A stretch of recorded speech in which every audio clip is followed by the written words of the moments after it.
But the only thing that will cheer me up today is just one quick announcement before we get started on the soccer. So my grandson, James Scott Griffin IV, was born on Thursday.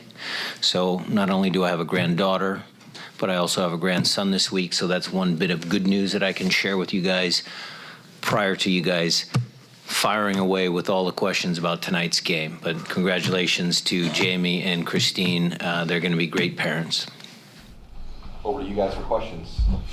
Maz, it's been a while. You can ask first. Sure. Ryan, what's your overall take of the game today? Can't give up 3 goals. You can't give up 3 goals at home. I think, I'll have to look at the stats and the film again. I think we created enough chances to get more than 2. But, look, there's that old saying out there that defense wins championships. Some of that is obviously true. But we cannot give up 3 goals at home to any team, much less an in-conference opponent, much less an opponent that's not starting one of their star players. It just can't happen. Andrew? Coach, do these losses in the West sting more because of just how tight? For sure. Our conference is really super tight. It's going to be a dogfight all the way to the end. And it's 6-point swings all the time. You cannot give away stuff at home. Number one, we know it's hard to win on the road, although we've won 3. And I was looking at the other teams in the league, 3, 4. Okay, LAFC's won more. But, we got to win a couple of our road games. But we must absolutely get results at home. Matt?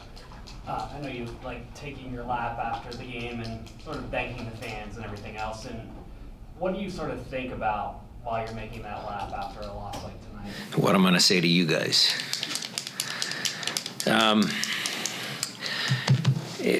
Look, Matt, there's lots of different emotions that go through my head. You wonder why. You wonder how you could have made a difference, helping your players have the right tools to be successful.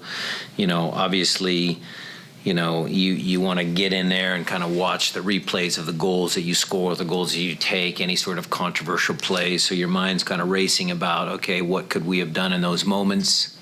But really what it is it's, just a way that the fans know that we do care, because it bothers me when, the guys aren't all together. I need us to be all together in these moments where it's not easy to say to the fans that pay the money, hey, you know what, thanks for coming.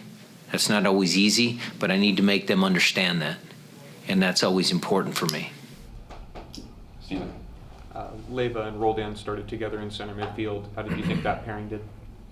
It was okay. It was okay. There's no true number 6 there in those 2 players, so you have to balance what they contributed offensively versus, the defending side of that position, or that area of the field, I should say.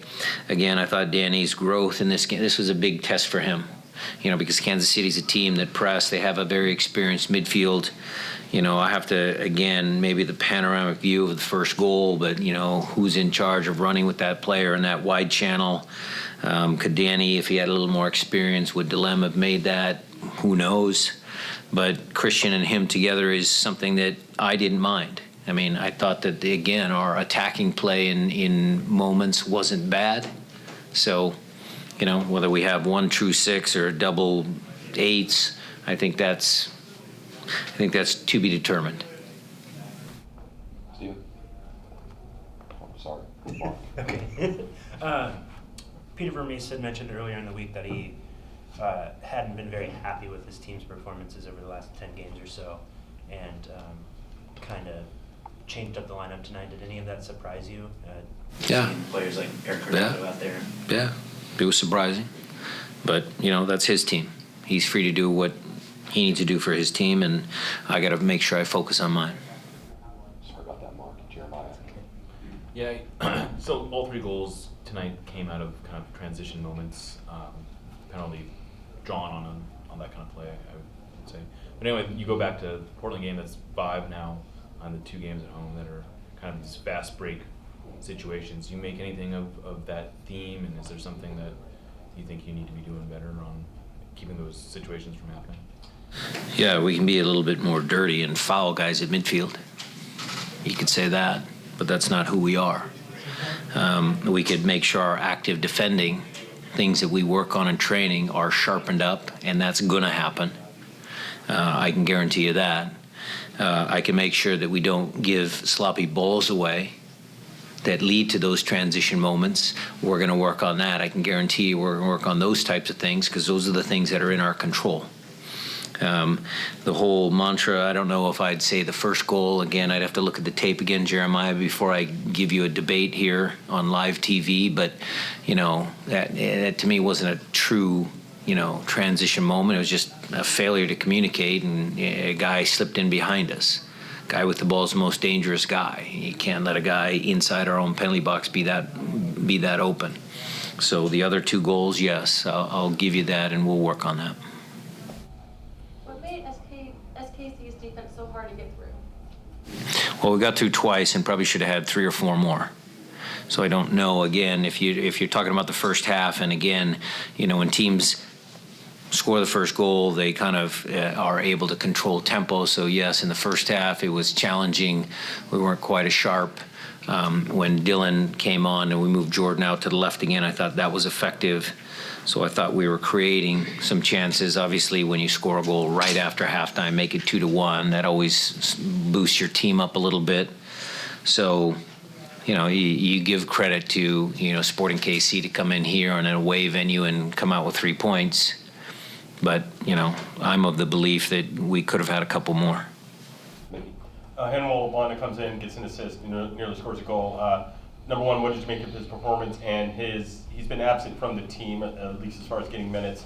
I know part of that was he had some family issues, but what do you also attribute his lack of minutes in recent weeks? Basically that, plus, he had to work his way back within the group. And, he's been working hard off to the side with fitness guys to make sure his fitness was up. He had a start for Defiance the other day. He's working his way back into it, but he was exactly who he should be tonight. He came off the bench and sparked us.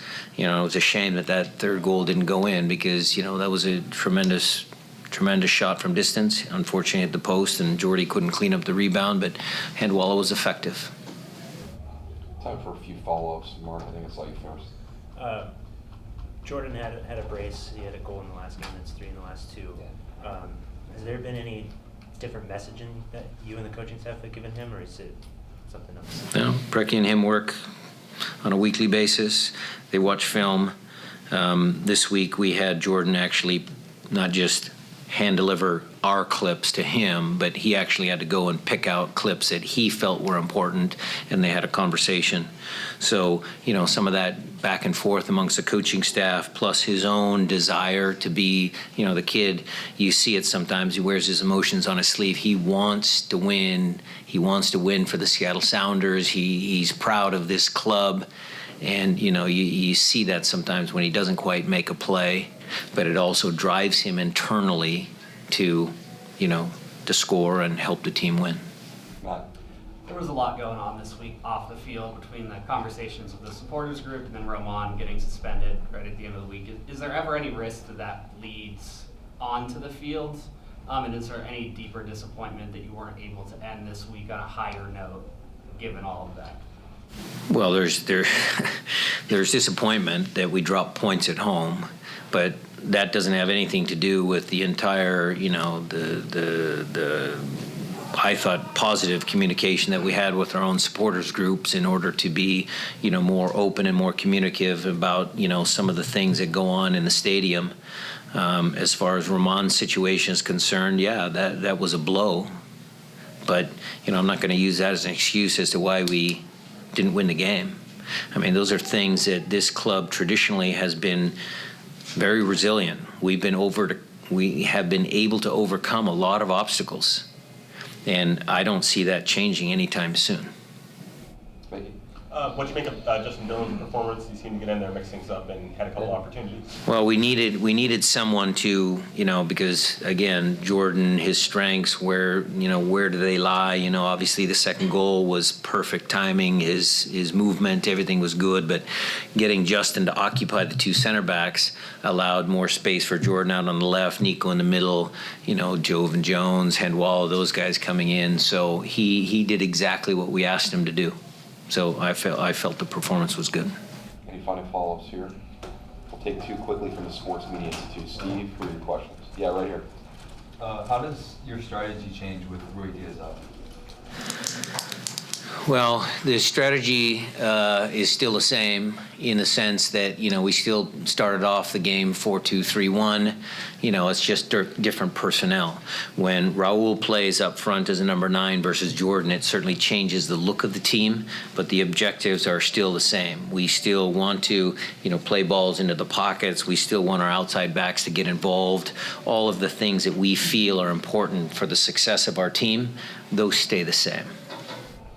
Okay, we'll take two more. Yeah, right here and then right there.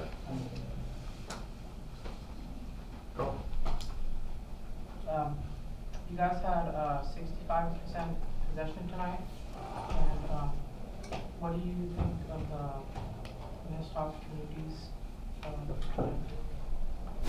Well, I would gladly trade, 35% possession and 4 goals rather than, 65% possession and only 2. So sometimes games manifest themselves that way. The team that's up, especially a road team, will give up possession because they're defending for large amounts of the time. And, that's just the way games happen sometimes. The last one's the young man in the back here. Danny Leva, being the youngest signing in Sounders history, played the full 90 minutes tonight. How do you think he performed? He performed well. He's on a upswing. He's a very talented young player, and he's got a bright future.